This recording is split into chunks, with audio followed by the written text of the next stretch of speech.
বাসে বসে থাকা ব্যক্তিদের টাকা বিলি করছেন একজন। এই ভিডিওই ভাইরাল। এনকেটিভি বাংলা এই ভিডিওর সত্যতা যাচাই করেনি। অভিযোগ, 21শে জুলাই তৃণমূলের শহীদ সমাবেশে ধর্মতলায় লোক আনতে টাকা বিলি করা হয়েছে। এই ভিডিও সোশ্যাল মিডিয়ায় পোস্ট করেছে বিজেপি। তাদের দাবি, দত্তপুকুর কাশিমপুর গ্রাম পঞ্চায়েত এলাকায় এই টাকা বিলি করা হয়েছে বাসে। এটা তো তৃণমূলের কালচারই।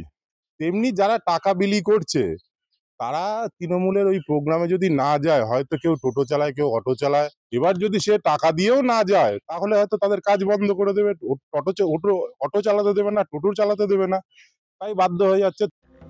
বিজেপির পোস্ট করা এই ভিডিও নিয়ে তৃণমূলকে বিঁধেছে স্থানীয় সিপিএম নেতৃত্ব। কোথাও টাকার মাধ্যমে দিয়ে নিয়ে গিয়েছে, কোথাও মদের মাংসের মাধ্যমে দিয়ে নিয়ে গিয়েছে। তৃণমূল দলের বর্তমান যে অবস্থা, মানে মানুষ স্বেচ্ছায় যাচ্ছে না, জোর করে শাসক দল ভয় ভীতি দেখিয়ে নিয়ে যাচ্ছে।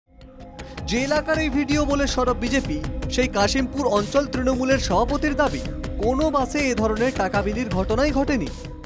একটা ভিডিও ভাইরাল হয়েছে, এমন কোন কাশিমপুর অঞ্চলের তৃণমূল কংগ্রেস কর্মীদের অভাব পড়েনি যে কাউকে টাকা দিয়ে ধর্মতলায় নিয়ে যেতে হবে, এবং টাকা দিয়ে লোক নিয়ে যাওয়ার মতো অবস্থা দুর্দশা তৃণমূল কংগ্রেসের এখনো আসেনি। যদিও এই ভিডিওয় যাদের দেখা যাচ্ছে তাদের পরিচয় কি তা জানাতে পারেনি বিজেপি নেতারা।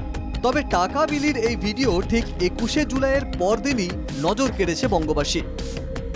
বারাসাত থেকে দীপঙ্কর ভৌমিকের রিপোর্ট, এনকেটিভি বাংলা।